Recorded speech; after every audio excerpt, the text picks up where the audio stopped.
Et si ton enfant n'était plus le même après l'école? Scène 1, extérieur, devant l'école primaire. Jour, le soleil d'après-midi filtre à travers les feuilles des arbres bordant la cour d'école, projetant des ombres dansantes sur le bitume craquelé. Des enfants sortent en courant, sacs à dos ballottant comme des pendules affolés, rires et cris fusant de toutes parts, un chaos joyeux typique de la fin des classes. Parmi eux, Léo, un garçon de 8 ans aux cheveux châtains ébouriffés et aux yeux verts pétillants d'habitude, saute les marches 2 par 2 avec une énergie contenue.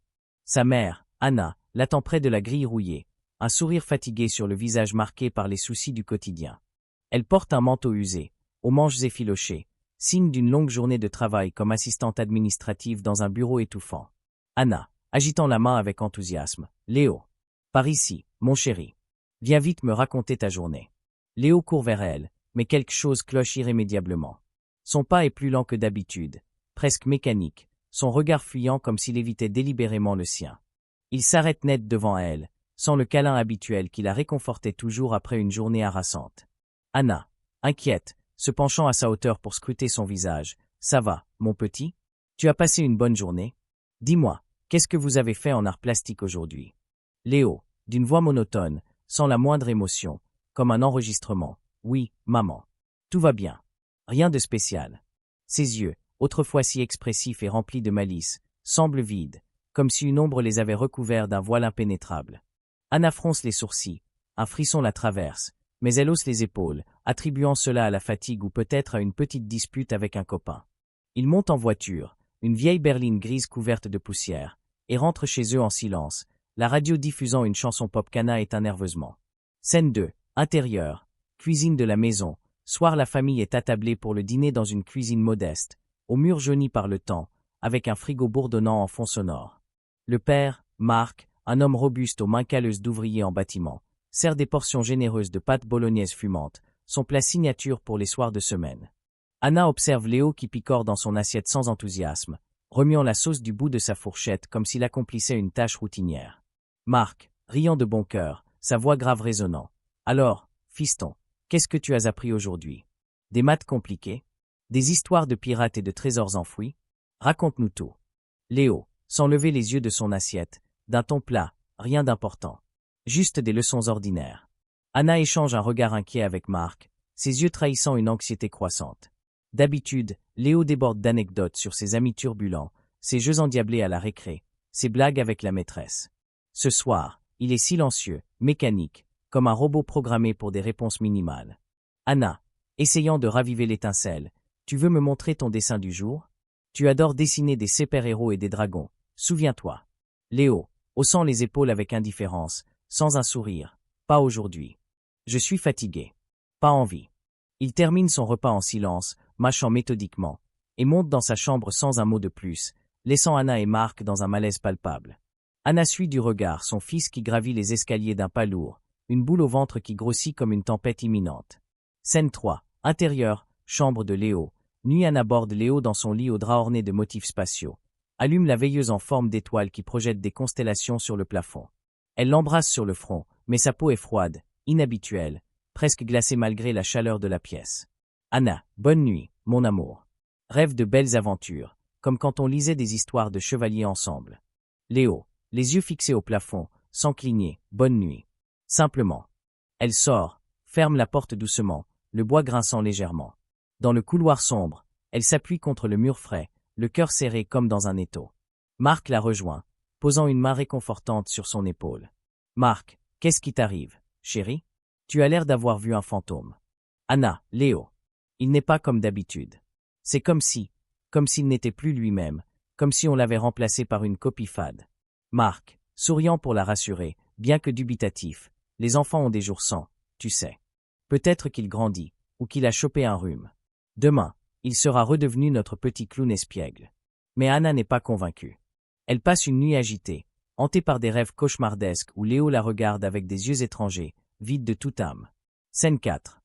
Extérieur, cours d'école. Jour suivant, Anna arrive plus tôt pour observer discrètement, se cachant derrière un arbre pour ne pas être vue. Elle voit Léo jouer avec ses amis, mais ses mouvements sont raides, calculés, comme une marionnette manipulée. Pas de rire spontané, pas de chahut innocent, juste des gestes précis et dépourvus de joie. Elle intercepte l'institutrice, Madame Dupont, Une femme d'une quarantaine d'années aux chignons stricts et aux lunettes perchées sur le nez. Anna, excusez-moi, avez-vous remarqué quelque chose d'étrange avec Léo ces derniers jours? Il semble si changé. Madame Dupont, hésitante, jetant un regard nerveux autour d'elle. Étrange? Non, il est très calme ces derniers temps. Plus concentré sur ses tâches. C'est bien, non? Une amélioration notable. Anna, calme? Léo est tout sauf calme d'habitude. Il est plein de vie, turbulent même. Madame Dupont détourne le regard, comme si elle en savait plus mais refusait de le dire, ses lèvres pincées en une ligne fine. Anna rentre avec Léo, qui reste muet tout le trajet, fixant la route sans un mot, augmentant son malaise. Scène 5, intérieur, salon. Soir, Anna fouille le sac de Léo pendant qu'il fait ses devoirs dans la pièce adjacente, ses doigts tremblants sur les fermetures éclairent. Elle trouve un cahier avec des dessins inhabituels, des symboles géométriques complexes, des figures sombres évoquant des ombres menaçantes, rien à voir avec ces gribouillis enfantins colorés et joyeux. Soudain, Léo entre sans bruit, comme un spectre. Léo, d'une voix froide, accusatrice. « Qu'est-ce que tu fais avec mes affaires ?» Anna, surprise, refermant vite le cahier. « Rien, juste. Tes dessins sont différents. Plus structurés. » Léo, c'est ce qu'on nous apprend maintenant. Pour être meilleur. Plus efficace. Anna, meilleur? Qui vous apprend ça exactement? Et pourquoi? Léo, l'école. C'est pour notre bien. Il prend le cahier d'un geste sec et sort, laissant Anna figée. Elle appelle une amie, Sophie, dont le fils va à la même école, sa voix chevrotante au téléphone. Sophie, mon Timothée est pareil. Silencieux, distant, comme déconnecté. J'ai pensé à un virus ou une déprime, mais le médecin dit qu'il est en parfaite santé physique. Anna, c'est l'école. Il se passe quelque chose là-bas, j'en suis sûr. Scène 6, extérieur, parking de l'école. Nuit, Anna décide d'investiguer seule, le cœur battant. Elle se gare loin, dans l'ombre d'un lampadaire défectueux, et observe le bâtiment désert, ses fenêtres noires comme des yeux vides. Une lumière clignote soudain dans une salle de classe du rez-de-chaussée. Elle s'approche furtivement, le cœur battant la chamade, évitant les flaques d'eau reflétant la lune. À travers la fenêtre poussiéreuse, elle voit des enfants, dont Léo, assis en cercle autour d'un homme en costume noir impeccablement taillé. Il parle d'une voix hypnotique, basse et persuasive, et les enfants répètent des phrases en chœur, leur voix synchronisée comme un mantra. Homme, vous n'êtes plus vos anciens selves chaotiques. Vous êtes parfait, obéissant, prêt pour l'ordre nouveau. Enfant, en unisson, d'une voix monocorde, nous sommes parfaits. Obéissants. Prêt pour l'ordre. Anna étouffe un cri de terreur, sa main plaquée sur sa bouche. C'est un programme secret, une expérience psychologique, un lavage de cerveau orchestré. Elle court à sa voiture, tremblante, les clés lui échappant des mains dans sa panique. Scène 7, intérieur, maison. Nuit, Anna confronte Marc dans le salon faiblement éclairé, les photos de famille sur les étagères semblant la juger. Anna, il faut qu'on sorte Léo de là immédiatement. C'est pas normal, Marc. Ils leur font quelque chose. Marc, calme-toi, respire. Demain, on va voir le directeur et on tire ça au clair. Pas de conclusion hâtive. Mais cette nuit-là, Léo descend les escaliers sans un bruit, les yeux vitreux sous la lueur de la lune filtrant par la fenêtre. Léo, maman, pourquoi tu résistes? Rejoins-nous. C'est mieux comme ça. Anna recule, terrifiée, son dos heurtant le mur. Marc attrape Léo par les épaules, mais le garçon se débat avec une force surnaturelle, inhabituelle pour son âge frêle. Scène 8, intérieur, bureau du directeur. Jour, le directeur, un homme aux lunettes épaisses et au sourire forcé, écoute Anna et Marc assis en face de lui, entourés de diplômes encadrés. Directeur, vos préoccupations sont notées, mais l'école suit un nouveau programme éducatif. Innovant, approuvé par des experts. Anna. Innovant. Mon fils n'est plus le même.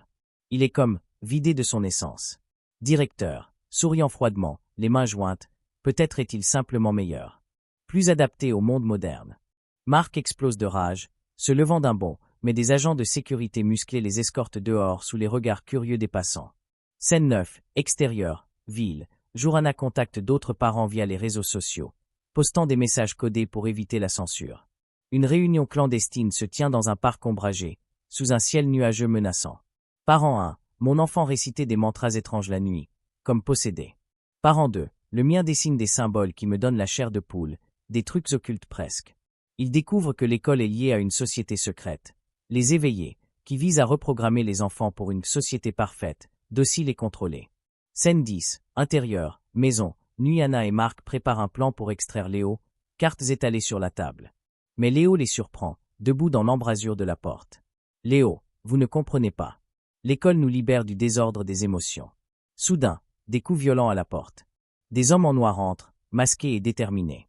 Homme en noir, madame, votre fils appartient maintenant à un avenir meilleur.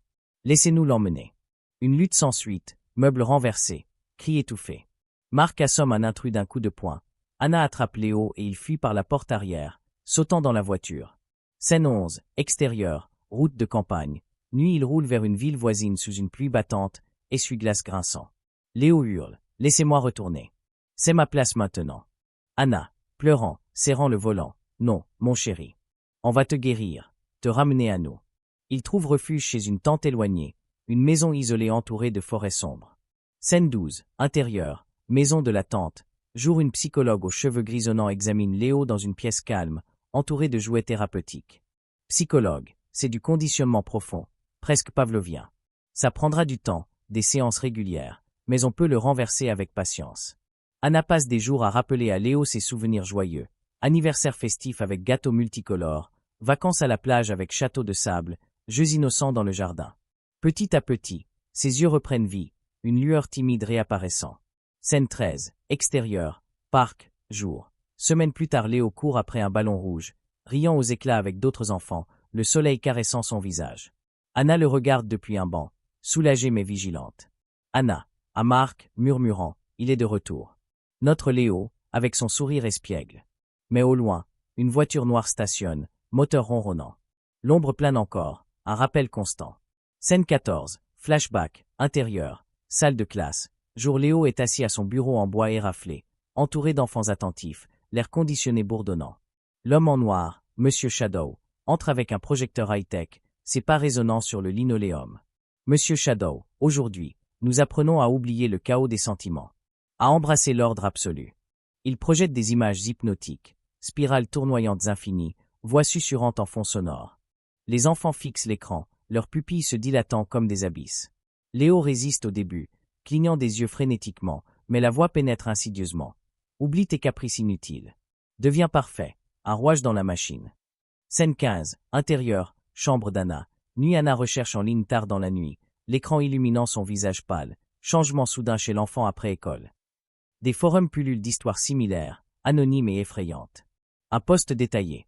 C'est une conspiration nationale. Les éveillés contrôlent les esprits jeunes pour modeler une société future sans rébellion. Elle note des adresses, des noms suspects, son cœur cognant. Scène 16, extérieur, réunion des parents, soir dans un café discret aux lumières tamisées. Anna rencontre un ex-enseignant, Monsieur Leclerc, qui a fui l'école, son visage marqué par la peur. Monsieur Leclerc, j'ai vu les manuels secrets, cachés dans le bureau du directeur. Ce n'est pas de l'éducation, c'est du contrôle mental pur. Financé par des milliardaires obscurs qui veulent une génération docile, sans question. Anna, comment les arrêter? Il faut des preuves solides. Monsieur Leclerc, exposons-les. Médias, autorités locales. Mais ils sont puissants, avec des connexions partout.